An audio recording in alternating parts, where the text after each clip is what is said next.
So in the last video, we just talked about Nest CLI, like the basic setup. Now in this video, we are going to create a baseline template for the microservice. So once we have the baseline template, अगर baseline template मिलता है, तो then you can create other services by just creating the basic structure of that service. तो baseline करने के लिए we need all these toolings. Toolings के अंदर आते हैं like Husky, commit lint, lint stage, Docker setup, test configuration using Jest, deployment setup through the GitLab CI, or other different set of configurations. So we are going to talk about them one by one. So first we will talk about ESLint and Prettier. Okay, we will just go around like what is the ESLint RC, how to set up a Prettier with ESLint, and how to add the Prettier scripts in the npm scripts. Then we will do the Docker setup. I mean, we need a Docker containers to run the application. Like in further videos, you will be using either Postgres, MySQL. So you need a Docker container to use that. So you will set up a Docker file and a Docker compose for the Postgres and node.js containers. And in step 3, you need Husky and commit lint. Husky is actually used to create hooks. So when you add a commit, when you push the code to remote repository, you should be able to run some prerequisites task like lint, build, prettier task, and you should follow some commit convention. That is what commit lint do. And the fourth step, we are going to talk about Jest configuration, like, okay, Jest for configuration for unit testing, Jest configuration for end-to-end testing, and how to create a test environment. So when you are writing a end-to-end test and you wanted to segregate a test environment, how can you do that using Jest configuration? And last, we will be talking about the miscellaneous configurations like ORM config, deployment configurations, GitLab CI, or the GitHub Actions, and any other required configurations which you want to put in your code base. Okay, so the first we are talking about code organization, because that is very important. How we organize our folder structure and all in our application. So we are writing a NestJS application. So how we can organize the folders in the best possible way. So in the last video, I have shown you the basic folder structure. Now, if you can see here in the source folder, you can have auth, core, shared, user, right? What else can you add on top of that? So I mean, when you are building a large scale application, what kind of a template which you can follow? So I will try to just create folders here. Like I can have a database that you can have inside a source. You can create a shared core folder, library folder for managing all the libraries inside it, utility. So what are these modules are? When you are building a large application, it's not like everything you will put inside a domain, inside a user module. User module will have a user controller, user service. Similarly, all the database stuff, put it in the database. All the core interceptor, core middleware, like common middleware, interceptors, pipes, filter, जो भी building blocks है common, उनको आप core folder में add कर दो. And then inside authentication, maybe auth strategy, auth middleware you can put inside lib. Lib is actually like a library, right? तो इसके अंदर आप ऐड कर सकते हैं AWS S3 जो भी एक्सटर्नल इंटीग्रेशन आपके that you can put inside a lib folder.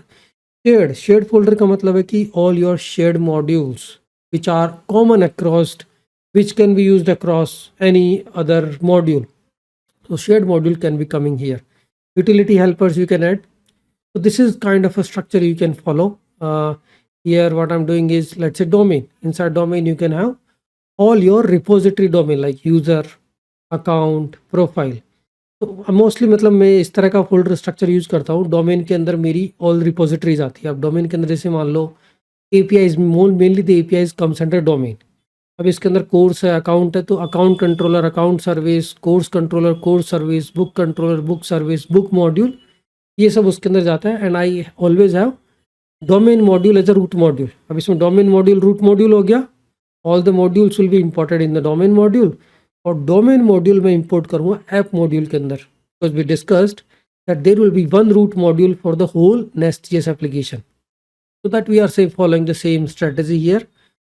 Here domain module, app module will have domain module definition added. Like here, this is the domain module. You can copy and paste and try to rename it. अब इस domain module में you will add a user module, import user module, course module, book module, account module. Now you got a domain module, you import the domain module inside app module. So this way you can have a root module, sub module, and then feature modules. Root module is app module, sub module is a domain module, and all the feature module like user module, course module, book module becomes your feature module. अब उनके respective में आप उनके अंदर ही add करोगे controller, services, all these things.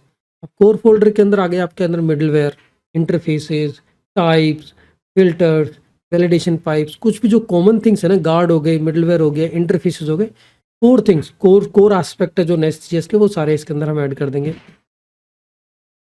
Okay, तो ये हमारा बेसिक फोल्डर स्ट्रक्चर इस तरह से हम फॉलो करेंगे. I mean you can design based on your comfort, but this is how it can be scalable. lib के अंदर और your external interface, domain के अंदर your APIs, database के अंदर you can add entities, migrations and all. Authentication के अंदर auth strategy, auth guards, I mean something related to authentication you can add there. Like this way you can add a user DAO service. I mean in every folder you will have these 4 or 5 things common. In NestJS, I mean I'm going to follow this folder structure everywhere. Inside a user folder, which is inside a domain, I will have a controller, DAO service, DTO, module, and what else? A simple service. Controller हो गया, service हो गई, module हो गया, entity which represents a database, DAO service which represents your database layer. I mean how to interface with the database. User controller is your router. फिर इसके अंदर interface आ जाएगा या आपका DTO आ जाएगा. DTO is nothing but you will understand what is DTO, but validation pipes. ये आपका request response कैसे वैलिडेट करना आपको. So next important thing we are talking about the prettier and ESLint. I mean I saw that in the CLI app which we have generated. Prettier ESLint is kind of already set up, and with the prettier also. So I just added a prettier RC or prettier ignore, और इसके अंदर क्या करना है, बस simple setup कर देना है. So here we have added prettier and prettier RC, and prettier ignore is also there. I mean what folders we don't want to track, that we can add inside a prettier ignore. So if you see the package JSON, we already have almost all the things. You already have a ESLint parser, ESLint config prettier plugin भी है हमारे पास. Prettier I just added only the prettier module. I think this was already there when I installed it. You just need to add this prettier right format file भी है. I just added a lint is already there with the. When you generate a code using Nest CLI, ESLint is kind of already set up. You can just add a prettier or prettier ignore file if you want, but this is kind of already set up. Here we see the lint. So npm run lint, npm run format. I added 2 more script, prettier and prettier right. So prettier will check okay if the code is following the convention, or prettier right will fix the code when you want to do it. So we can just run the prettier. So if there are 8 files which has some issues, right? So we can just do the prettier right and it will fix the 8 files. When I'm running npm run prettier, everything is fine now. Then there is a ESLint. So this is the ESLint and prettier we are talking about. So this is our ESLint rc.js file. I mean this is nothing complex. It contains the rules and the plugins and what all it is extending. So these rules will tell us on what particular things it will be showing error or the warning. Currently all these 4 rules are off. This is the ESLint ignore. I don't want to run ESLint on these set of files. This is what it tells us. And we can just run only npm run lint, and that should able to lint our files. So all these different files I have added in this project. So now we are going to talk about Docker and Docker Compose. Our lint really works. So this is the setup we have done.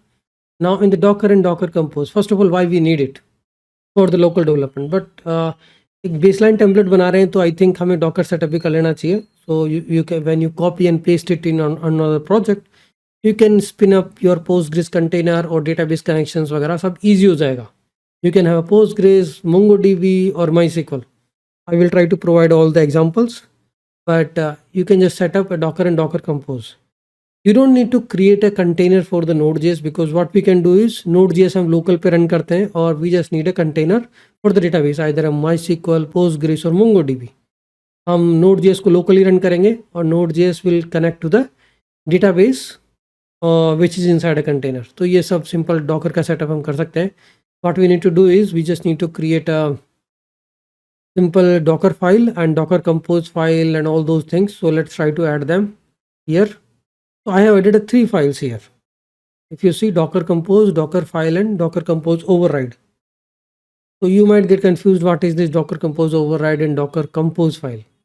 So क्या होता है, Docker compose is like a minimum configuration we can put inside Docker compose. Override is just extending more information on top of what do we have in the Docker compose file. But Docker file is not useful here because we are not going to run node.js in Docker container. तो ये हमारे database test names और environment variables है, और when you run Docker compose up, we should be able to spin up the container. अभी Docker util एक special folder I have added because what I want, I mean I have a separate video of how we can Dockerize simple NestJS application, but उतना detail में नहीं जाना अभी. हमें केवल Docker utils add करना है. डॉकर यूटिल्स का मतलब क्या होता है कि जब हम इसको बूटस्ट्रैप करेंगे डॉकर कंपोज अप को, then we also want to have a database already created in Postgres और माईस्क्यूएल. तो उसके लिए एक स्पेशल स्क्रिप्ट लिखी है इसके अंदर मैंने. बाकी it is just nothing but docker file and docker compose file. तो when you do docker compose up, I will have a database and container up and running. ये है मेरी डॉकर कंपोज फाइल. इसमें ज़्यादा इन्फॉर्मेशन नहीं है. Postgres image का नाम पोस्टग्रेस है. Restart always unless stop. और डॉकर कंपोज ओवरराइड में पोस्टग्रेस कंटेनर की सब एक्सटेंडेड इन्फॉर्मेशन है कि भाई एनवायरनमेंट में इस जब पोस्टग्रेस कंटेनर बन जाएगा तो डेटाबेस कनेक्ट करने के लिए मुझे यूजर नेम क्या चाहिए, पासवर्ड क्या चाहिए, होस्ट और कंटेनर पोर्ट क्या है, वॉल्यूम मैपिंग क्या है, बेसिक चीज़ें. If you don't even know, skip that. So this is how you need to have a Docker compose and Docker compose override. So when you do Docker compose up, you should be able to have container running. So here I'm doing Docker compose up. That should be able to create a container. And if you see the logs, it is creating database for me. Test API and Test API testing. These are two databases which I have specified at line number 7. देखो इस environment variable मैंने specify किया कि भाई मुझे 2 database चाहिए. Rest all the creation of database is happening through this special script inside a Docker utils. That is just overriding a Docker entry point. Okay, तो ऐसे हम we can achieve the containers. Next thing we are talking about is commit lint and commit gen. This we are going to plug in with the Husky tool. I mean we have a Husky. Husky is actually add hooks, and we can just have this commit lint and commit gen to enforce the constraint for the commit configuration. So हमें husky install किया dev npm install -- save husky, or I will just add a package script here. Actually I installed it in the wrong folder. I need to go inside first auth microservice. Now I have installed it in the right directory, and then you do the npm run prepare. So I have added a prepare script which is saying husky install. So when you hit this, it will actually populate this folder .husky for you with lots of hooks, but we don't need all of those. So what I will do is I will just try to get rid of this husky folder, and I will just try to keep only few hooks which I really needed. So I installed a husky, and then I will add a commit lint CLI or commit config convention. These are the 2 modules which I have. And then here I have a commit gen, commit lint CLI. So what commit lint is doing, we can actually pair up commit lint with the husky tool so that it can enforce us the constraint. So this is the configuration which you need to do. Here you see in the commit gen I'm passing the path. Okay, this is the configuration you need to add for commit gen, and this is the commit lint commit messages. I mean this is enforcing us to write a clean commit messages when you are pushing the code, and you can add some hooks with husky. So husky जब husky से run करोगे तो we can enforce some rule. So what you need to do is you just need a commit lint config.js file which we can add here in this microservice folder. Config.js इसके अंदर we are just extending commit lint, and that is there in the configuration also here. I mean basic sample configuration में ये देखो ये extend किया हुआ है, same we are extending. I mean these are not like some rocket science, it's just only the basic setup, and this is how we need to do. अब ये config ऐसे बनाना तो बनाना है. There is no logic inside it. It's just saying कि when you run the commit lint at runtime, it needs to extend a basic convention which it is getting from this file. So we already have installed all these modules, commit lint CLI, commit gen, and now you can just see these hooks. So we are looking into these 3 hooks only: commit, pre-commit, commit message, and prepare commit message. Pre commit का मतलब है कि जब आप commit ready कर रहे हो तो तुम्हें लिंट रन करना है, प्रिटियर रन करना है, ES लिंट रन करना है. तो before you commit you need to make sure your code is always properly format हो चुका है. Commit lint I mean Prettier से कोई फाइल्स में इश्यूज नहीं है, all are formatted properly, ES lint is not complaining. That is pre-commit. So for that we are running npm run lint and npm run prettier. Then there is another hook is commit message and prepare commit message. For all these things we are using commit lint, right? So what we will do is git status, and let's see if I can add the files git status git add and see if this commit lint is really working. Okay, I think this is not working right now. I'm able to pass the empty commit and nothing is happening. So I will just do npm run prepare again, I think, and that should be able to bootstrap the Husky. So here what I did is npm run prepare. So that reinitialized the Husky hook, because sometimes Husky doesn't work in the first phase. So you need to do npm run prepare again, which do Husky install. And now if I try to do commits again, git add, git status and git commit, then it should be able to run the hooks. Now I add a git commit message, and let's see, there are some warnings. Deprecated. It is able to identify the modules correctly, but let's remove these lines, okay? Because it is complaining, we don't need these lines. So just get rid of them, and then we will do the again git commit and see if it works without any issues. So now it is clean, right? If you see, when I'm trying to run git commit initial commit, everything is perfectly fine. It is able to do the git commit hooks, and then it is running the commit lint to enforce the commit conventions. Okay, so that is commit lint with the Husky. It is so this is a pre-commit and commit message and prepare commit message. These three hooks we have, and now I think the structure looks clean. We can add your commit message and commit message description, and same you can check in the git log. This is logged properly, right? So it is enforcing us the following proper convention. So we have covered a Husky, git hooks, and next thing is we are going to talk about jest config and test setup. Like we can also in microservice or in the application, we also write unit tests and end-to-end test. Unit test in using simple like in the NestJS, you can also write unit tests and end-to-end test for testing the APIs. So you don't need to install any additional library. Jest configuration is already there. You can just remove it from here and create a separate jest config file. And for the unit tests, you can have a jest config, or end-to-end test cases के लिए आप e2e jest e2e.config.js. These two files you need, jest config.js or jest config e2e.js. क्या होता है कि sometimes the configuration is different. For unit test, we will look for .spec.ts file. For integration test, E2E test, you will look for .e2e.spec.ts. So two different files, and this is important file is setup environments.js inside a test folder. Because what happens कि हमें test run करना है, so we need to hit test database. तो उसके लिए हमें different environments also we can populate. So we can have a like env file होती है एक project के अंदर to populate the environment variables. Similarly, we can have a .env.test file that will point to the test environment, test database URL, test configuration, test port, node.js port, and all these things. And I'm able to run npm run test, and this is just running the simple unit tests for me. This is looking for .js.ts file using tsjest and looking for .spec.ts file. End-to-end test is looking for e2e spec.ts, or build configuration for these tests are test config e2e.json. Why I'm saying it? We have three different type of build files: tsconfig, tsconfig.e, e2e, tsconfig.build. Now if you look into these files, tsconfig e2e and tsconfig build, in tsconfig build we need target is to build the source folder. So we have to exclude the test, dist or spec files. When we are talking about e2e configuration, what is our target is? Our target is to remove I think in the E2E, in E2E we are including the test folder also, because here in the E2E files we are going to run the tests, so it's better we should build them first, right? So we are using tsconfig e2e, and in node build we just exclude all different type of test cases, node modules, and list folder.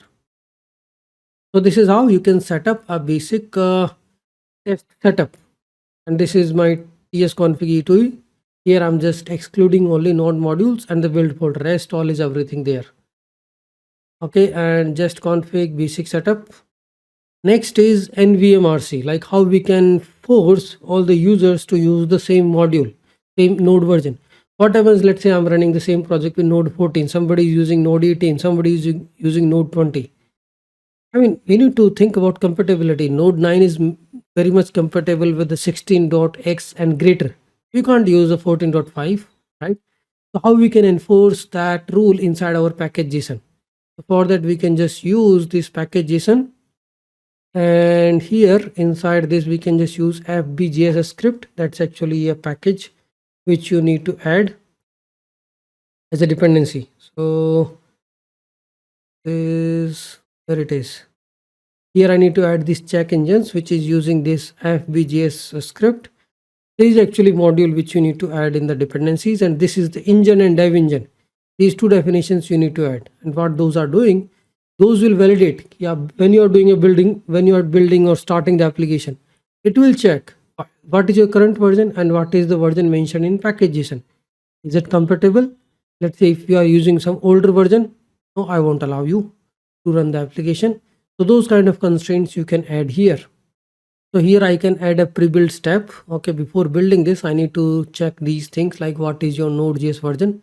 So I added a just a npm script hook, and I will be running npm run check engine and then npm run build. Right, so when you are doing build, it will do the engine check. Okay, your current version is not satisfying, I won't let you build this project. Your current version is 14.5 and your current node version is 14.5, but this application can run with 18.x or 20. I need to satisfy that condition. Either I can update my node version and can run the build. So that is just an additional thing, app.js script. That's actually the module name. You can check in the code. I will push it on the GitHub. Now I move to the 18.x and I'm able to build my project, right? So this is like, okay, specifying the appropriate set of node.js versions. npm will also be, I think, 9.x and greater. You need to update it. So these are the things which you can add to baseline your microservices. Alawa, you can add GitLab CI or GitHub folder for adding the GitHub actions, GitLab CI, NVMRC, or rest is your deployment, like you're deploying to Vercel, to Lambda or EC2, or all these CI/CD configurations will be there. You can also have an infra folder, document docs folder, infra folder, format your readme properly, or you can also export your collections, whatever the APIs are doing, and put that inside an API spec folder. Okay, that will also do the nice job for anyone who is using that project. So these are all the things which you need to have in your baseline project.